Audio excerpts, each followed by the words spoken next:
Okay, hello fellas, welcome back to another episode. So it's me.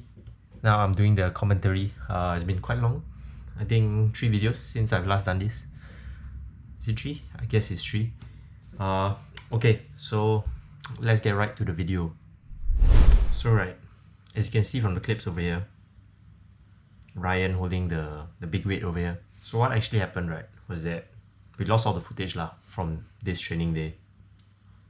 But fret not, I'm here to save the day. So I went to record myself on a separate occasion . So unfortunately, you cannot see Ryan and I moving heavy weight.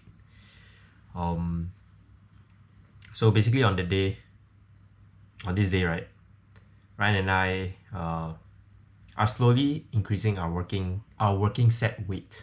So right now we're hovering around like 90 kilos to 110 kilos and we can do that for around 5 to 8 reps . Yeah, so let's move on to the day where I trained alone . So basically today's session, right, is gonna be a leg and shoulder day.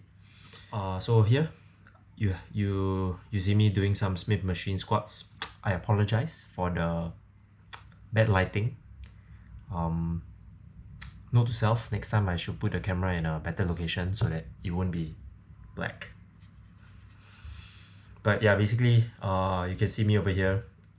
I have relatively lighter weight than when I do regular squats, because I feel like when you're using the Smith machine, right, you can really target your quads and you don't really need that big of weight.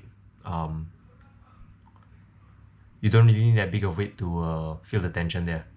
So this was me doing very slow and controlled reps using the Smith machine. Very nice, very nice. Yeah, here I was like hurting a lot .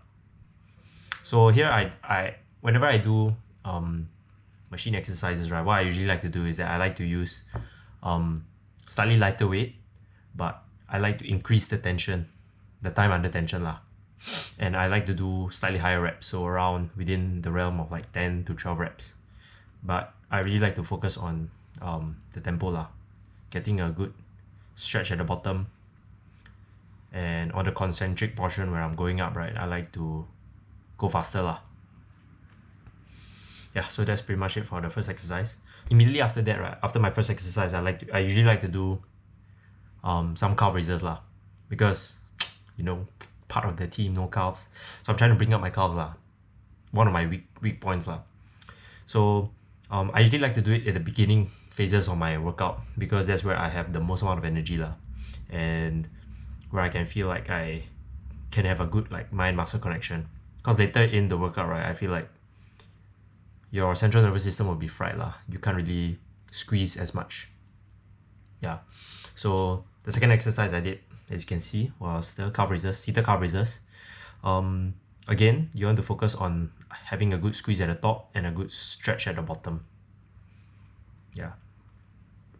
So for calves, right, it depends on the exercise I do. When I'm doing seated calf raises, right, I don't know, for some reason I can't go super heavy . I think it's just the way I'm positioned , or maybe like my soleus isn't as strong as my gastrocnemius. I don't know. I'm just trying to find a reason. I don't know. Yeah, so in between sets I like to stretch. I heard it's quite good , but not too much , like maybe 10 to 15 seconds of stretch. And then yeah, that's pretty much it for my calves. Hopefully it grows . Yeah, so after my calves, I went to target do some hamstring work , because the first exercise I did was for quads. So my hamstrings need some love . So I did some hamstring curls. Again, because this is a machine, so what's the rule? Machine, higher reps, slower tempo, focus on that time under tension. That's right. Okay, so you can see me over here, like it was burning .